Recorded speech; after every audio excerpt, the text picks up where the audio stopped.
আগামী 12ই ফেব্রুয়ারি নির্বাচনে বিএনপি আসছে, এটা মোটামুটি কনফার্ম। জামাতে ইসলাম এবং এনসিপির যে জোট, সেই জোট আসার সম্ভাবনা কেন নাই সেটি আমি লজিক্যালি এবং ম্যাথমেটিক্যালি প্রমাণ করে দিব।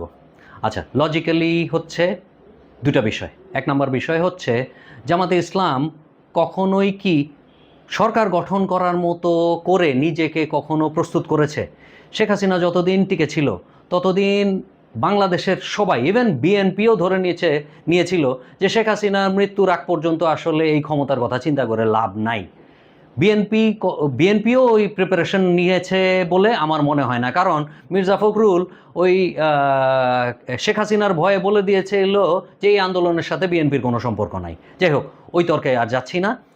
জামাতে ইসলাম কখনোই এটা ভাবেও নাই যে এই সরকার পড়ে যাবে এইভাবে। ছাত্রদের এই আন্দোলনে, ছাত্র এবং জনগণের যে অভ্যুত্থান হয়েছিল বাংলাদেশের জনগণের, সেই আন্দোলনে যে শেখ হাসিনা পড়ে যাবে কেউ হলফ করে বলতে পারবে না তারা এটা ভেবেছিল।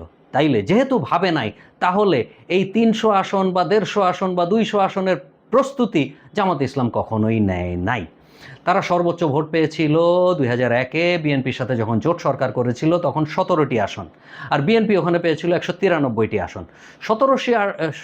17টি আসনের যেই দল, সেই দল নিজেকে ম্যাক্সিমাম কতগুলো আসনের জন্য প্রিপেয়ার করবে? 30টা, 35টা, 40টা? যাই হোক, এবার আসি অন্য আরেকটা আসপেক্টে। একটা ক্লাস 1-এর বাচ্চা নিশ্চয়ই ক্লাস 10-এ টাস করে প্রমোশন পাবে না। সো 17টা আসনে পাওয়া একটা দল ম্যাক্সিমাম প্রমোশন কতটুকু পাইতে পারে? ডাবল প্রমোশন হইলে ক্লাস 1-এর বাচ্চা 2-তে উঠবে, 2-তে না উঠা 3-তে উঠবে, 2টা গ্যাপ দিয়ে 3-তে উঠাবে। তো ওনারা ম্যাক্সিমাম 50টা সিট পাইতে পারে। এর বেশি কি আসলে ম্যাথমেটিক্যালি পসিবল তাদের পক্ষে? এনসিপির কথা বলতে পারি, তারা একটা নতুন রাজনৈতিক দল। তাদের প্রথমে যেই গ্রহণযোগ্যতা ছিল, এখন ওই গ্রহণযোগ্যতা জিরোতে না, মাইনাসে। তারা 1-2টা সিট পাইলেও পাইতে পারে। সো 50-এর সাথে আর 2, আর বাকিগুলো 1-2টা করে সিট পাবে, ম্যাক্সিমাম 55।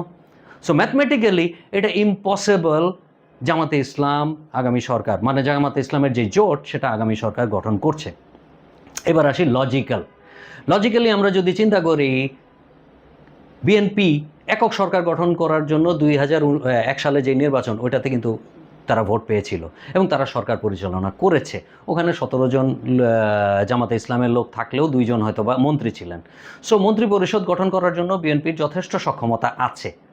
2 নম্বর জিনিস হচ্ছে, মানি আর না মানি, শেখ হাসিনা পলায় যাওয়ার পরে তার তৃণমূলের অনেক নেতারাই বিএনপিতে জয়েন করেছে, অন্য কোথাও জয়েন করে নাই।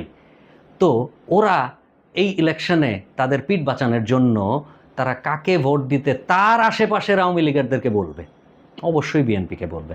এবার আসি আরেকটা অ্যাঙ্গেল হচ্ছে, আওয়ামী লীগ যদি নিপীড়ন করে, সবচেয়ে বেশি নিপীড়ন করেছে কি?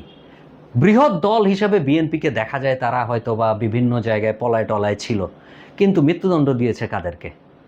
জামাতে ইসলাম আমাদের কাছে আজকে থেকে 10 বছর আগেও কিভাবে ব্র্যান্ডেড ছিল, গত 15 বছরে তো আসলে ওদেরকে দেখাই যায় না, সো ব্র্যান্ডেড করা যাবে না।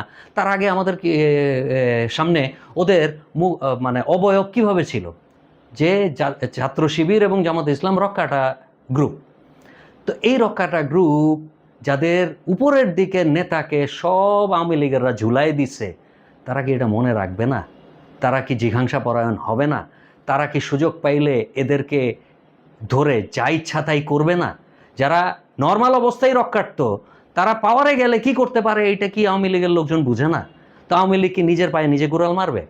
আর দ্বিতীয়ত, আওয়ামী লীগকে বিদায় করার জন্য বাংলাদেশে কোন পার্টিটা এই মুহূর্তে সবচেয়ে বেশি তারা দোষারোপ করতে পারে? সেটা হচ্ছে এনসিপি। তাইলে আওয়ামী লীগের যদি 20% বা 25% ভোট থাকে, এবং যদিও আওয়ামী লীগেররা দাবি করে যে 50% ভোট তাদের, আমি মনে করি না, কারণ 20-25%-এর বেশি লোক এত ইললজিক্যাল হইতে পারে না বাংলাদেশে। 75% লজিক্যাল, বাকি 25% ইললজিক্যাল। এই ইললজিক্যাল গ্রুপও যদি ভোট দিতে আসে, যদিও তাদের ইলেকশনেই তারা ভোট দিতে আসে না, এই ইলেকশনে আসবে কিনা আমার সন্দেহ আছে, যদি আসে তাহলে তাদের পিঠ বাঁচানোর জন্য তারা কি জামাতে ইসলাম বা তার জোট বা এনসিপিকে ভোট দিবে? কোনো চান্সই নাই। Mathematically impossible, logically impossible. So BNP আগামী নির্বাচনে জয়ী হয়ে আসতেছে, ল্যান্ডস্লাইডিং ভিক্টরি যেটারে বলি, ভূমিধস বিজয়, এটাতে কোনো সন্দেহ রাখার কোনো অবকাশই নাই। যে যত জ্ঞানী গুণী মানুষই বলুক না কেন তারা এই কারণে আসবে না, ওই কারণে আসবে না, এটা কোনো চান্সই নাই। পরিশেষে তারেক রহমানের প্রত্যাবর্তন এবং তার যে আচার ব্যবহার এবং তার প্রজ্ঞা, এটা আসলে প্রমাণ করতেছে he is ready to rule the country. মানে সে একেবারেই প্রস্তুত বাংলাদেশকে পরিচালনা করার জন্য। আজকে তার একটা ভিডিওতে দেখলাম যে তিনি হুজুরকে চেয়ার টেনে দিচ্ছেন। এইটা হয়তো বা উনি লোক দেখানোর জন্য করছেন, ধরে নি লোক দেখানোর জন্য করছেন। অন্য কোনো নেতা তো লোক দেখানোর জন্যও করে নাই বাংলাদেশে। আসসালামু আলাইকুম।